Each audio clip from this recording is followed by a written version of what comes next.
If you're looking for the best chicken and vegetable soup recipe, try Argentine Puchero. This recipe calls for boiling skinless chicken leg quarters and a multitude of vegetables together, resulting in a ton of moderately cooked, brightly colored vegetables and a light yet flavorful broth. If you're looking for something that's not a dessert recipe after the holidays, look no farther. This soup will be your new favorite healthy recipe. Not only is it delicious, but it's also a great way to start my new series on Argentine cuisine. Let's get started. Puchero symbolizes the delicious simplicity of a lot of Argentine and Uruguayan dishes.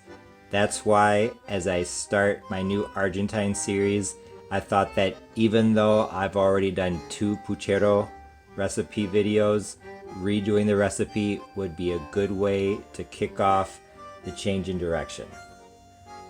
For those of you who do not know, Puchero is a stew in Argentina and Uruguay. It's originally from Spain. It's basically just meat and vegetables that are boiled together.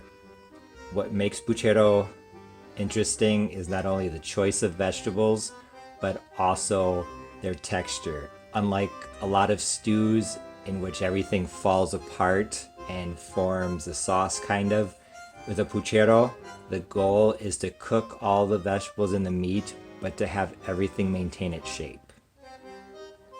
So that means that in order to do that, you have to add the ingredients in stages because not everything requires the same amount of cook time.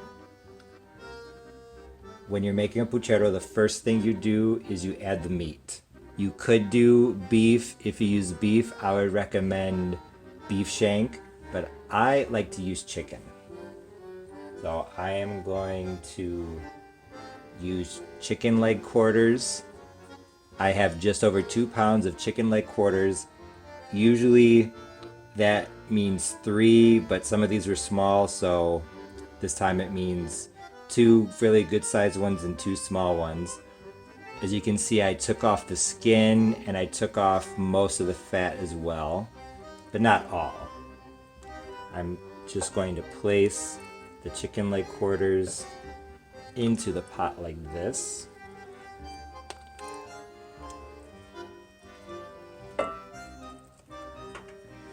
Then I have some vegetable stock here that I made earlier today.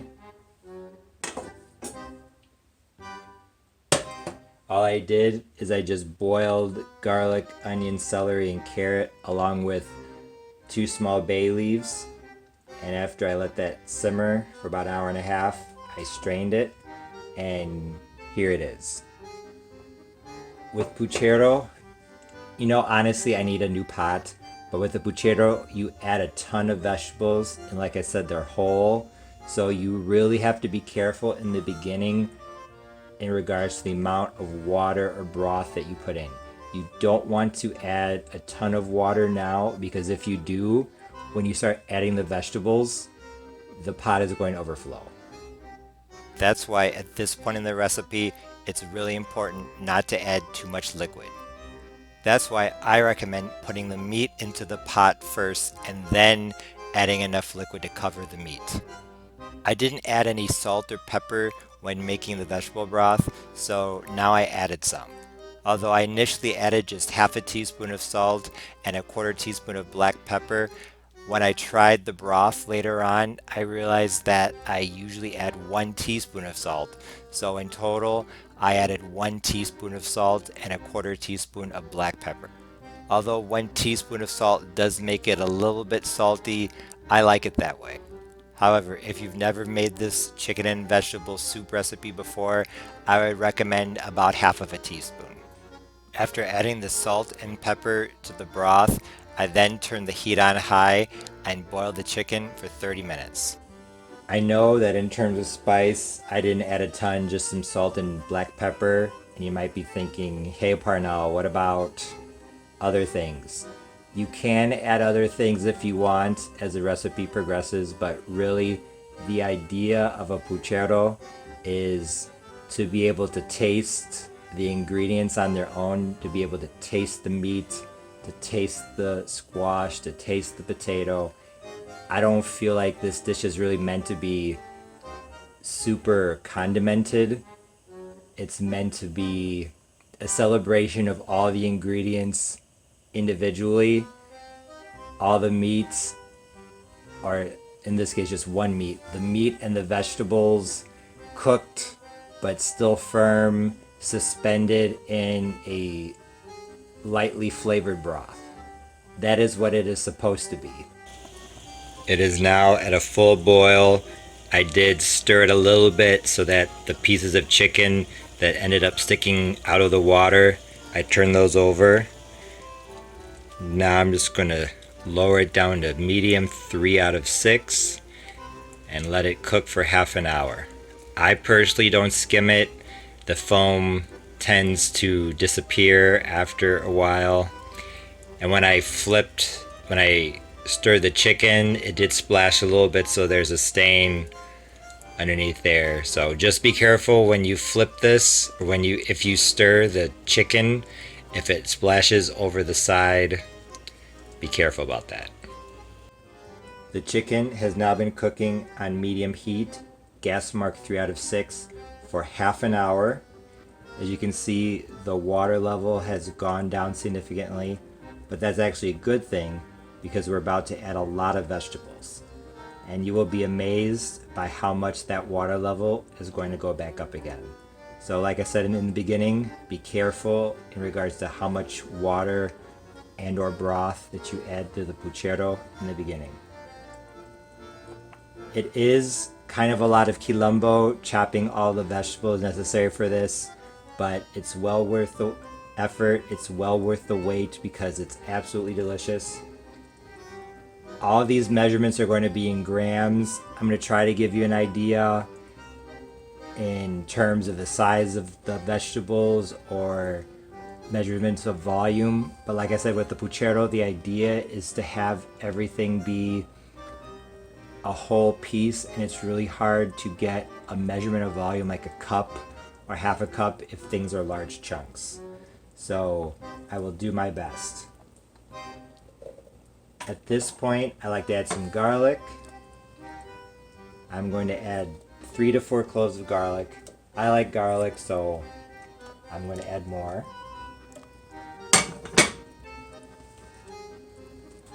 I'm going to add some onion. I'm going to add some red onion. And like I said, the idea of a puchero is for everything to be whole. So what I did is I cut the red onion down the middle like this, and then I cut each half on the end like that, so that these onion quarters would stay together. What I like to do is they're probably going to fall apart a little bit anyway, so I'm going to put them in first. See, it's already falling apart.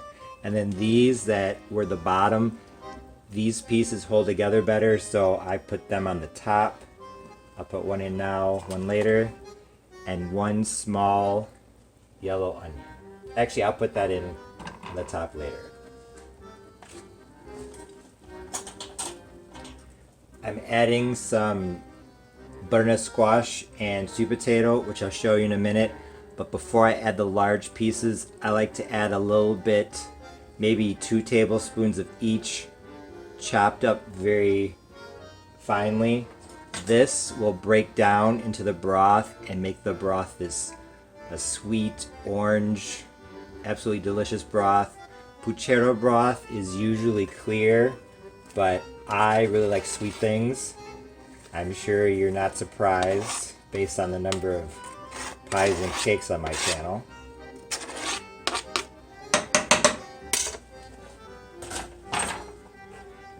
Let's do the white potato first. So I have 250 grams of white potato, which is, I would say, 2 small potatoes. When you start chopping your vegetables, I would chop the white potato last because it's going to start to oxidize. I'm going to add 300 grams of sweet potato, which is I would say one medium large, medium bordering on large sweet potato.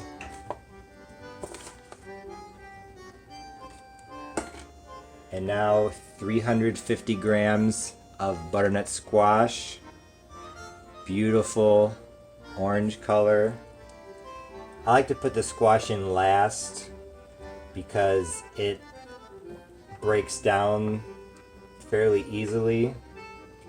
This white potato does not, and the sweet potato is kind of somewhere in between the squash and the white potato. This piece I'm just gonna leave whole. And then the extra onion, that. So now I am going to add some extra water. Let's see how much water I add. 1 cup. I still have things to add, so we'll go with 1.25 cups. 1.25 cups. You can always add more later. So, making sure that everything is touching the broth, at least partially. I know this looks like it's going to overflow, but even if we don't add any more water, just the steam will help to cook things, and the squash and the potatoes and the onions, they will actually sink down into this. So what's fully exposed now will sink down into the water a little bit. So it will not look as crowded. This will boil on its own for 30 minutes, and then I'll add in the next stage of vegetables. I know that I originally said half a teaspoon of salt, but I just tasted the broth and I realized, oh, I usually add a full teaspoon. So I added an extra half a teaspoon. Honestly, if you've never made this before, I might caution you against that. There's a chef from Argentina on YouTube, and she always suggests not adding salt or other spices to a soup or stew until the end, because as the water evaporates, the salt and pepper, oregano, whatever, will get more and more concentrated in the broth. So if you add a lot in the beginning, you might get something that's too salty or too whatever at the end. I know how I like this because I've made this, I don't even know how many times. So I know I like a full teaspoon of salt. I would say half a teaspoon everyone, unless you're very sensitive to salt, would be okay with. You might want to add a little bit more, a little bit less. But if you've never made this before, I think it would be okay for you to just leave the salt until the end, or maybe not add any at all. And like I said, I realized that because I checked the broth, I tasted it. And one thing about Puchero, about my chicken and vegetable stew recipe, is it's really interesting to taste the broth as time goes on. So I taste it now, and it's really salty and it's chickeny, if that's the word. But as time goes on, I will start to notice the other flavors. I'll start to notice the butternut squash, especially the onions, and then the corn, all the other things that I add. As I add them over time, and as the vegetables have time to cook, you'll notice them more and more. The broth will start to turn orange. You can see this chicken stew transforming before your eyes and before your taste buds. So it's really interesting. The first round of vegetables has been boiling with the chicken on medium heat for 30 minutes. Like I said, I think it's a good idea, just out of curiosity, to taste the broth every now and then. Let's see. Delicious. I can definitely start to taste a bit of sweetness from the butternut squash and the sweet potato. Divine. Now it's time for the second round of vegetables. I'm going to add one large red bell pepper, about 150 grams. And notice it is not diced. I just cut it into strips like this. Actually, this one I might cut again.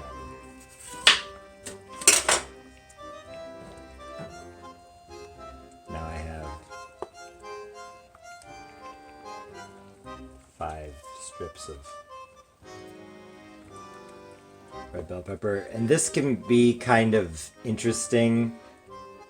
As you can see, this is very full, so you have to be creative in order to get everything to fit. So that's why I'm not just placing these strips in. I am finding holes and inserting them.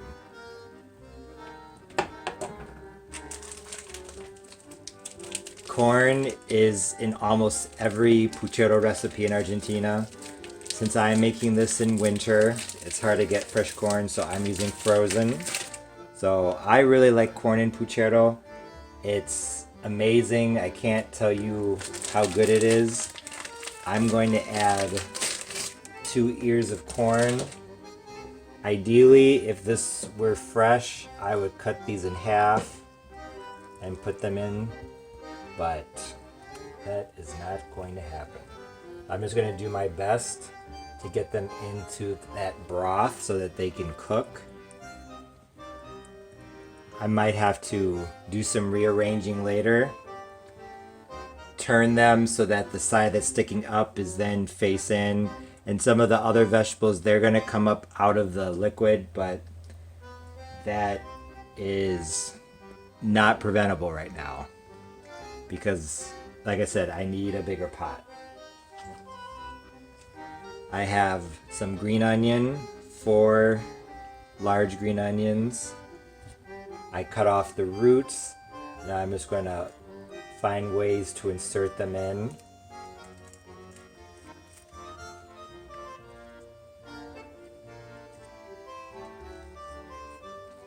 I might actually only do 3. Yeah, I might just do 3. And then, of course, some celery and carrot.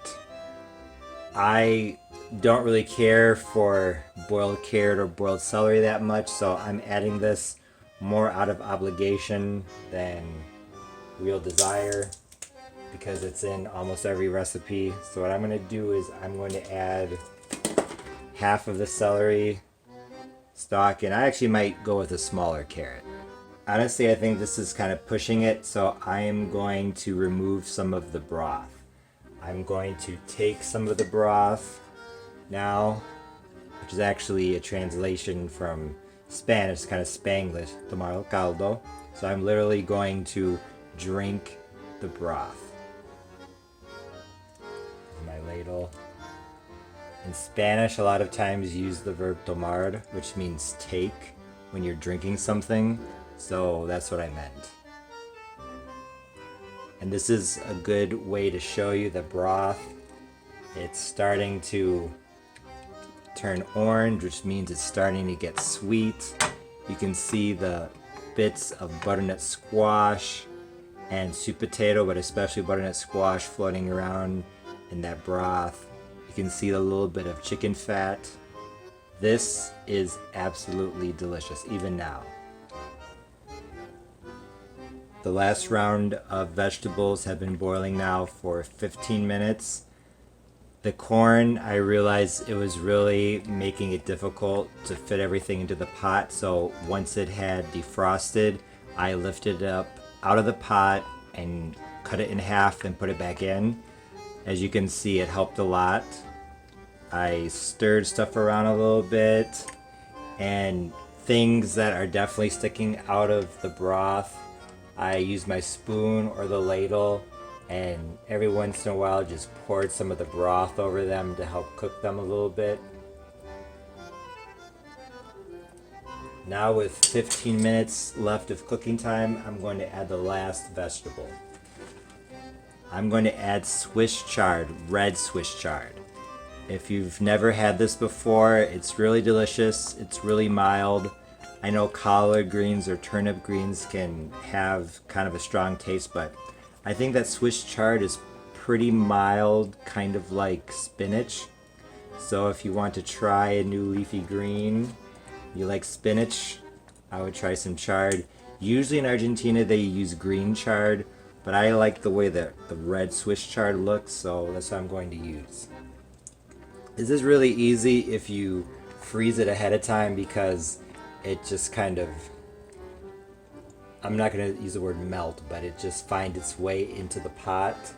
But when it's fresh like this, you have to find a way to stick it in. I am going to use 3 leaves. I'm thinking 100 to 150 grams. Might not be enough room for 3, so maybe just 2. And once again, the broth is getting kind of high, so I'm going to tomar caldo. Voy a tomar el caldo. Have some of the broth there.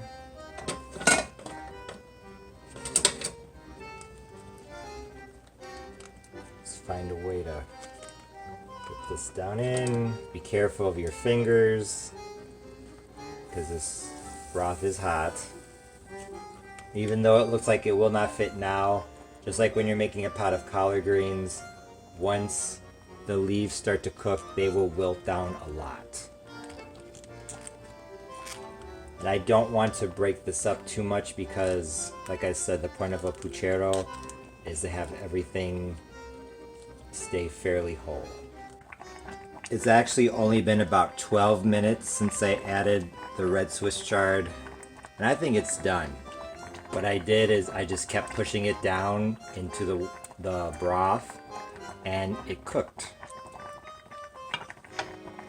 I have also been serving myself some of the broth over time, because even though I've had maybe 2 bowls of broth, I think the Swiss chard and the other vegetables are releasing some liquid, so that's why I need to keep taking some of this broth.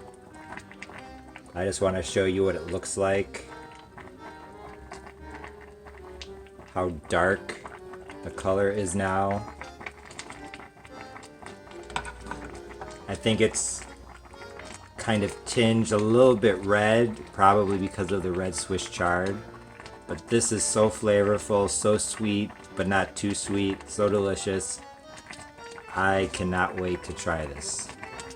I'm going to turn off the heat now, give it 5 to 10 minutes, and then I'll serve.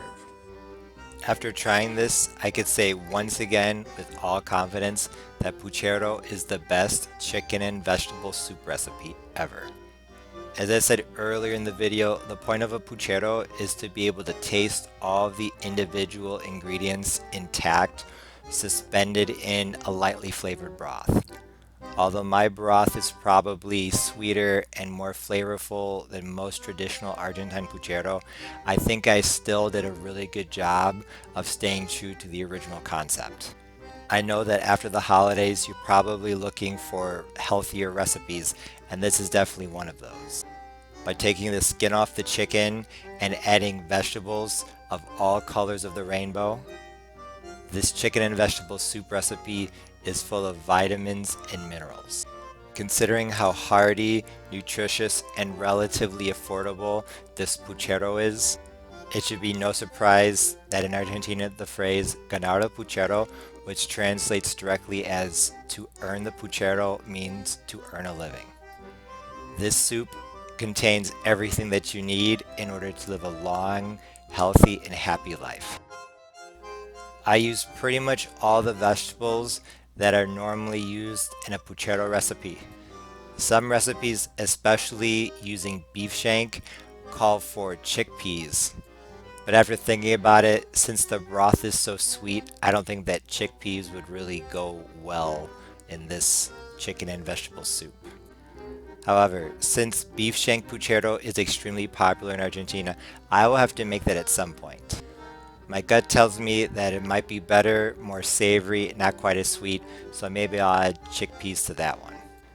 We'll see. Thanks for watching. If you liked this video, please be sure to like, share, comment, and subscribe. For more information about Argentinian food and Southern recipes, please visit my website, parnellthechef.com, and be sure to follow me on social media. Right now, I'm most active on Twitter and Instagram. Once again, thanks for watching. See you next time. Bye.